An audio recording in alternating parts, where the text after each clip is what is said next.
ರುಚಿ ಪಾಕಶಾಲೆ ಚಾನಲ್ಗೆ ತಮ್ಮೆಲ್ಲರಿಗೂ ಮತ್ತೊಮ್ಮೆ ಸ್ವಾಗತ. ಸೊ ಇವತ್ತಿನ ಫುಡ್ ಬ್ಲಾಗ್ನಲ್ಲಿ ನಾನು ನಿಮಗೆ ಅವರೆಕಾಳಿನ ಅಕ್ಕಿ ರೊಟ್ಟಿ ಅದ್ರ ಜೊತೆಗೆ ಕಾಯಿ ಚಟ್ನಿನ ತೋರಿಸ್ಬೇಕಂತ ಅಂದ್ಕೊಂಡಿದ್ದೀನಿ. ಹಾಗೆ ನನ್ನ ಡಯಟ್ ರೊಟೀನಲ್ಲಿ ಇದನ್ನು ಕೂಡ ಆ್ಯಡ್ ಮಾಡ್ಕೊಂಡಿದ್ದೀನಿ. ಅಂದರೆ ಇಂಥದ್ದು ತಿನ್ನಲ್ಲ ಅಂತ ಏನಿಲ್ಲ, ಅದನ್ನೇ ಸ್ವಲ್ಪ ಕಡಿಮೆ ಕ್ವಾಂಟಿಟಿಯಲ್ಲಿ ಮನೆಯಲ್ಲೇ ಹೇಗಿದ್ದರೂ ಎಲ್ಲರೂ ಹೆಲ್ದಿಯಾಗಿ ಮಾಡ್ಕೊಳ್ತೀವಲ್ಲ, ಸ್ವಲ್ಪ ಎಣ್ಣೆ ಕಡಿಮೆ ಎಲ್ಲ ಹಾಕಿಬಿಟ್ಟು ಚೆನ್ನಾಗಿ ಮಾಡ್ಕೊಳ್ಳೋದ್ರಿಂದ ಎಲ್ಲವೂ ತಿನ್ಬೋದು. ಅದಕ್ಕಂತ ಹೇಳಿ ಇವತ್ತು ಅವರೆಕಾಳು ಅಕ್ಕಿ ರೊಟ್ಟಿ ಮಾಡಿದ್ದೀನಿ. ಸೊ ಇದಂತೂ ತುಂಬ ರುಚಿಯಾಗಿರುತ್ತೆ, ಮಾಡೋದು ಕೂಡ ತುಂಬ ಈಸಿ. ಫಸ್ಟ್ ಟೈಮ್ ಯಾರಾದರೂ ಟ್ರೈ ಮಾಡ್ತಾ ಇದ್ರು ಕೂಡ ಸೂಪರಾಗಿ ಈ ರೀತಿಯಾಗಿ ಬರುತ್ತೆ. ಇನ್ನು ತಡ ಮಾಡಿದೆ ಈ ರೆಸಿಪಿ ಹೇಗೆ ಮಾಡೋದು ಅಂತ ನೋಡೋಣವಾ. ಸೊ ಇವತ್ತು ಅವರೆಕಾಳಿಂದ ಮಾಡ್ತಾ ಇರೋದ್ರಿಂದ ಫಸ್ಟು ಅವರೆಕಾಳನ್ನು ಕುದಿಸ್ಕೋಬೇಕು. ನಾನಿಲ್ಲಿ ಒಂದು ಅರ್ಧ ಕಪ್ನಷ್ಟು ಹಿದಕಿದ ಅವರೆಕಾಳನ್ನ ತೊಗೊಂಡಿದ್ದೀನಿ. ಈಗ ಒಂದು ಪಾತ್ರೆಗೆ ನೀರನ್ನ ಹಾಕೊಳ್ಳೋಣ. ಸ್ಟವ್ನ ಆನ್ ಮಾಡಿಕೊಂಡು ಒಂದು ಅರ್ಧ ಚಮಚದಷ್ಟು ಉಪ್ಪು ಹಾಕೋಣ. ಈ ರೀತಿ ನೀರು ಕುದಿಯುವಾಗ ಅವರೆಕಾಳು ಹಾಕೊಳ್ಳೋಣ. ಇದನ್ನು ಜಸ್ಟ್ ಏನಿಲ್ಲ, ಒಂದು 5 ಮಿನಿಟ್ಸ್ ಕುದಿಸ್ಕೊಂಡ್ರೆ ಸಾಕು. ಒಂದು 5 ನಿಮಿಷ ಆದಮೇಲೆ ಇದು ಬೆಂದಿದೆನಾ ಇಲ್ಲ ಅಂತ ನೋಡ್ಕೋಬೇಕು. ಒಂದು ಕಾಳು ತೊಗೊಂಡ್ಬಿಟ್ಟು ಈ ರೀತಿ ಪ್ರೆಸ್ ಮಾಡಿದಾಗ ಈ ಥರ ಮೆತ್ತಗಾಗಬೇಕು. ಇದೀಗ ಬೆಂದಿದೆ. ಈಗ ಈ ನೀರೆಲ್ಲ ಸೋಸ್ಕೊಂಡ್ಬಿಡೋಣ. ನಾನಿಲ್ಲಿ ಒಂದು ದೊಡ್ಡ ಕಪ್ನಿಂದ ಅಕ್ಕಿ ಹಿಟ್ಟು ತೊಗೊಂಡಿದ್ದೀನಿ. ನೀವು ಲೋಟದ ಅಳತೆಯಲ್ಲಾದರೂ ತೊಗೋಬೋದು ಅಥವಾ ಈ ಥರ ಕಪ್ನ ಅಳತೆಯಲ್ಲಾದರೂ ತೊಗೋಬೋದು. ಒಂದು ಬೌಲಿಗೆ ಹಾಕ್ಕೊಳ್ಳೋಣ. ಒಂದು ಮೀಡಿಯಂ ಸೈಜ್ ಈರುಳ್ಳಿನ ಈ ರೀತಿ ಸಣ್ಣದಾಗಿ ಕಟ್ ಮಾಡಿಕೊಂಡು ಹಾಕ್ಕೋಬೇಕು. ಖಾರಕ್ಕಾಗಿ ಒಂದು ಹಸಿಮೆಣಸಿನ್ಕಾಯಿನ ಕಟ್ ಮಾಡಿ ಹಾಕ್ತಾ ಇದ್ದೀನಿ. ಇನ್ನು ಇಲ್ಲಿ 1 ಟೇಬಲ್ ಸ್ಪೂನಷ್ಟು ಕಾಯಿ ತುರಿ, 1-2 ಟೇಬಲ್ ಸ್ಪೂನಷ್ಟು ಕ್ಯಾರೆಟ್ನ ತುರಿದಿಟ್ಕೊಂಡಿದ್ದೀನಿ, 2 ಟೇಬಲ್ ಸ್ಪೂನಷ್ಟು ಸಬ್ಸಿಗೆ ಸೊಪ್ಪು ಮತ್ತು 1-2 ಟೇಬಲ್ ಸ್ಪೂನಷ್ಟು ಕೊತ್ತಂಬರಿ ಸೊಪ್ಪು, ಇದಿಷ್ಟು ಹಾಕ್ಕೊಳ್ಳೋಣ. ಆಮೇಲೆ ಸ್ವಲ್ಪ ಕರಿಬೇವಿನ ಸೊಪ್ಪನ್ನು ಕಟ್ ಮಾಡಿ ಹಾಕ್ತಾ ಇದ್ದೀನಿ. ಒಂದು ಅರ್ಧ ಟೀ ಸ್ಪೂನಷ್ಟು ಜೀರಿಗೆ,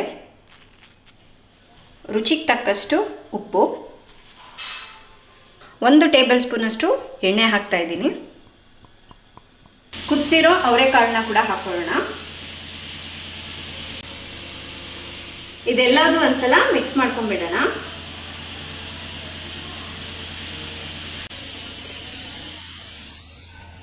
ನೀವು ಅವರೆಕಾಳು ಹಾಕದೇಲೂ ಕೂಡ ಮಾಡ್ಕೋಬಹುದು, ಬಟ್ ಈಗ ಸೀಸನ್ ಇರೋದ್ರಿಂದ ಎಲ್ಲದರಲ್ಲೂ ಜಾಸ್ತಿ ಅವರೆಕಾಳನ್ನ ಯೂಸ್ ಮಾಡ್ತಾ ಇರ್ತೀವಲ್ವ. ಅಕ್ಕಿ ರೊಟ್ಟಿಗೂ ಅಷ್ಟೇ ತುಂಬ ರುಚಿಯಾಗಿರುತ್ತೆ. ಬೇಡ ಅಂದ್ಕೊಂಡ್ರೆ ಸ್ಕಿಪ್ ಕೂಡ ಮಾಡ್ಬೋದು. ಇನ್ನು ಇದಕ್ಕೆ ಸೌತೆಕಾಯಿನ ಕೂಡ ತುರಿದು ಹಾಕ್ಬೋದು, ಚೆನ್ನಾಗಿರುತ್ತೆ. ಬಟ್ ನಾನೇ ತರಕಾರಿ ಎಲ್ಲ ಜಾಸ್ತಿನೇ ಹಾಕಿದ್ದೀನಲ್ವ, ಅದಕ್ಕಾಗಿ ಹಾಕಿಲ್ಲ. ನೋಡಿ, ಈ ಥರ ಮಿಕ್ಸ್ ಮಾಡ್ಕೊಂಡ್ಬಿಟ್ಟು ಈಗ ಇದಕ್ಕೆ ನೀರನ್ನ ಹಾಕಿ ಕಲಿಸ್ಕೊಳ್ಳೋಣ. ನಾನಿಲ್ಲಿ ಉಗುರು ಬೆಚ್ಚಗಿನ ನೀರನ್ನ ತೊಗೊಂಡಿದ್ದೀನಿ. ಅಂದರೆ ತೀರಾ ಬಿಸಿಯಾಗೂ ಇರಬಾರ್ದು, ಬೆಚ್ಚಗಿರ್ಬೇಕಷ್ಟೆ. ಸ್ವಲ್ಪ ಸ್ವಲ್ಪನೇ ಹಾಕಿ ಮಿಕ್ಸ್ ಮಾಡ್ಕೋಬೇಕು.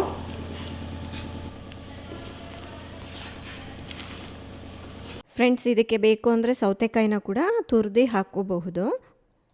ಈ ಥರ ಮಧ್ಯ ಮಧ್ಯ ನೀರು ಸ್ವಲ್ಪ ಸ್ವಲ್ಪನೇ ಹಾಕಿ ಮಿಕ್ಸ್ ಮಾಡ್ಕೋಬೇಕು.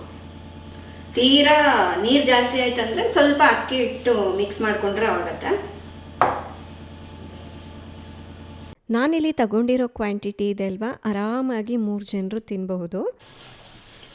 ನೋಡಿ, ಈ ಥರ ಒಂದು ಉಂಡೆ ರೀತಿಯಾಗಿ ಮಾಡ್ಕೋಬೇಕು. ರೆಡಿಯಾಗಿದೆ. ಈಗ ಚಟ್ನಿನ ಮಾಡ್ತಾಯಿದ್ದೀನಿ. ಒಂದು ಜಾರ್ಗೆ 3 ಟೇಬಲ್ ಸ್ಪೂನಷ್ಟು ಕಾಯಿ ತುರಿನ ಹಾಕ್ಕೊಳ್ಳಿ. ನೀವು ಇದಕ್ಕೆ ಕಾಯಿ ಚಟ್ನಿನೇ ಸರ್ವ್ ಮಾಡಬೇಕು ಅಂತ ಏನಿಲ್ಲ, ಟೊಮೆಟೊ ಚಟ್ನಿ ಕೂಡ ಸರ್ವ್ ಮಾಡ್ಬೋದು. ಹಾಗೆ ಸ್ವಲ್ಪ ಶುಂಠಿ, ಖಾರಕ್ಕಾಗಿ 3 ಹಸಿಮೆಣಸಿನ್ಕಾಯಿ, 1 ಟೇಬಲ್ ಸ್ಪೂನಷ್ಟು ಹುರಿಗಡಲೆ, ರುಚಿಗೆ ತಕ್ಕಷ್ಟು ಉಪ್ಪು ಮತ್ತು 2 ಟೇಬಲ್ ಸ್ಪೂನಷ್ಟು ನೀರನ್ನ ಹಾಕಿ ರುಬ್ಕೋಬೇಕು. ರುಬ್ಕೊಂಡಾದಮೇಲೆ ಸ್ವಲ್ಪ ಕೊತ್ತಂಬರಿ ಸೊಪ್ಪು ಹಾಕಿ ಇನ್ನೂ ಒಂದು ಸಲ ರುಬ್ಕೊಂಡ್ರೆ ಚಟ್ನಿ ರೆಡಿ ಆಗುತ್ತೆ. ಇದಕ್ಕೆ ಬೇಕು ಅಂದರೆ ಒಗ್ಗರಣೆ ಮಾಡ್ಕೊಳ್ಳಿ. ಫ್ರೆಂಡ್ಸ್, ಈಗ ಈ ಥರ ಒಂದು ಬಟರ್ ಪೇಪರ್ಗೆ ಎಣ್ಣೆನ ಅಪ್ಲೈ ಮಾಡಬೇಕು. ಬಟರ್ ಪೇಪರ್ ಇಲ್ಲ ಅಂದರೆ ನೀವು ಬಾಳೆ ಎಲೆ ಮೇಲೆ ಬೇಕಾದರೂ ಕೂಡ ಮಾಡ್ಬೋದು. ಬಟ್ ಈ ಎಣ್ಣೆ ಕವರ್ ಅದೆಲ್ಲ ಯೂಸ್ ಮಾಡೋಕ್ಕೆ ಹೋಗಬೇಡಿ. ಸೊ ಮಾರ್ಕೆಟಲ್ಲಿ ನಮಗೆ ಸಿಗುತ್ತೆ ಈಸಿಯಾಗಿ, ತುಂಬ ಕಡಿಮೆ ರೇಟ್ಗೆ. ಇಂಥದ್ದನ್ನು ಯೂಸ್ ಮಾಡಿ, ತುಂಬ ಈಸಿಯಾಗಿ ಹಾಕ್ಬೋದು, ತೆಗಿಬೋದು. ಓಕೆನಾ? ಫಸ್ಟ್ ಇದಕ್ಕೆ ಎಣ್ಣೆನ ಅಪ್ಲೈ ಮಾಡೋಣ.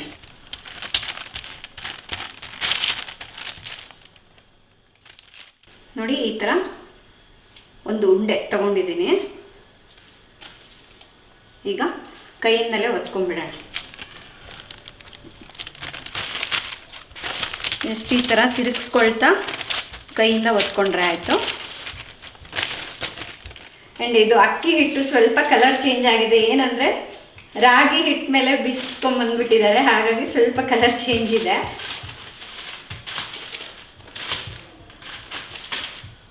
ಎಷ್ಟು ತೆಳುವಾಗಿ ಬೇಕಾದರೂ ಮಾಡ್ಕೋಬೋದು. ಈ ಥರ ಜಸ್ಟ್ ಫಸ್ಟ್ ಟೈಮ್ ರೊಟ್ಟಿ ಮಾಡೋರು ಕೂಡ ಈಸಿಯಾಗಿ ಮಾಡ್ಬೋದು ನೋಡಿ. ಸೊ ಈ ರೀತಿ ತಟ್ಕೊಂಡ್ಬಿಟ್ಟು ಮಧ್ಯ ಒಂದು ಹೋಲ್ ಮಾಡ್ಕೊಳ್ಳೋಣ. ಈಗ ಪ್ಯಾನ್ಗೆ ಸ್ವಲ್ಪ ಎಣ್ಣೆನ ಹಾಕೊಳ್ಳೋಣ.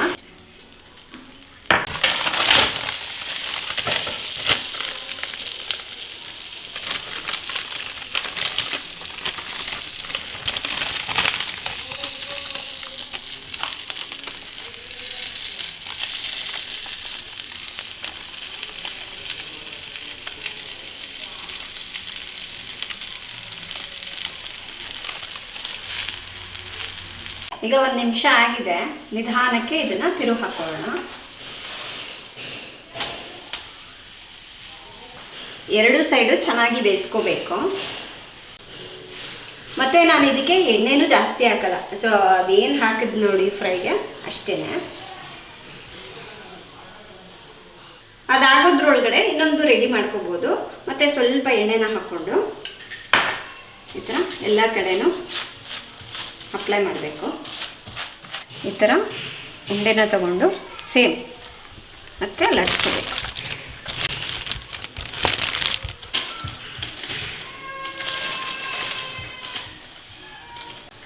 ಸೊ ಇದಿನ್ನೇನು ಆಗಿದೆ, ಪ್ಲೇಟಿಗೆ ಹಾಕ್ಕೊಂಡ್ಬಿಡೋಣ. ಬಟರ್ ಪೇಪರ್ ಮೇಲೆ ರೊಟ್ಟಿ ತಟ್ಟಿದ ಮೇಲೆ ತುಂಬ ಹೊತ್ತು ಹಾಗೆ ಬಿಡಬಾರ್ದು. ಏಕೆಂದರೆ ರೊಟ್ಟಿ ಬಟರ್ ಪೇಪರ್ ಮೇಲೆ ತುಂಬ ಹೊತ್ತು ಇತ್ತು ಅಂದರೆ ಪೇಪರ್ ಮೆತ್ತಗೆ ಆಗಿಬಿಡತ್ತೆ, ಮತ್ತೆ ನೆಕ್ಸ್ಟ್ ರೊಟ್ಟಿ ತಟ್ಟಕ್ಕಾಗೋದಿಲ್ಲ. ಅದಕ್ಕೆ ತಟ್ಟಿದ ತಕ್ಷಣವೇ ಹಾಕ್ಕೊಳ್ಳಿ.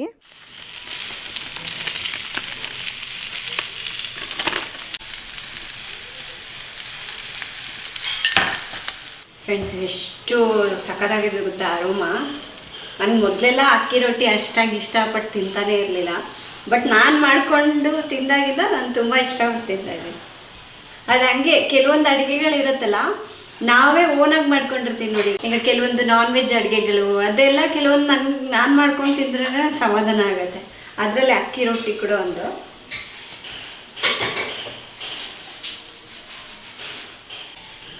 ಫ್ರೆಂಡ್ಸ್ ನೋಡಿ, ಇದು ಕೂಡ ಆಗಿದೆ. ಪ್ಲೇಟ್ ಹಾಕೋಣ. ಇನ್ನು ಇದನ್ನು ಕಾಯಿ ಚಟ್ನಿ ಜೊತೆ ಸರ್ವ್ ಮಾಡ್ತಾ ಇದ್ದೀನಿ. ಬಿಸಿ ಬಿಸಿ ಅವರೆಕಾಳು ಅಕ್ಕಿ ರೊಟ್ಟಿ ರೆಡಿ. ಫ್ರೆಂಡ್ಸ್, ಈಗ ಟೇಸ್ಟ್ ಮಾಡೋಣ.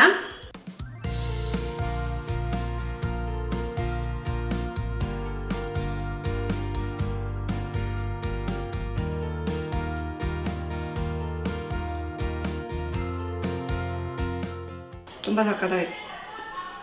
ಇನ್ನೊಂದೇನು ಗೊತ್ತಾ, ಅಕ್ಕಿ ರೊಟ್ಟಿ ತುಂಬ ಗಟ್ಟಿಯಾಗೂ ಇರ್ಬೋದು, ಹಾಗಾಗಿ ತುಂಬ ಸಾಫ್ಟಾಗಿ ಇರಬಾರ್ದು.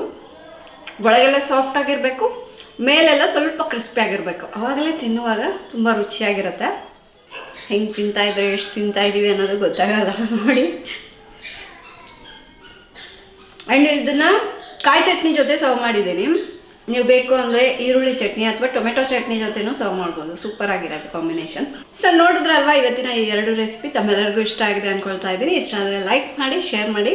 ನಾಳೆ ಇನ್ನೊಂದು ಹೊಸ ರೆಸಿಪಿಯೊಂದಿಗೆ ಮತ್ತೆ ಸಿಗ್ತೀನಿ. ಅಲ್ಲಿವರೆಗೂ ಟೇಕ್ ಕೇರ್, ಬಾಯ್.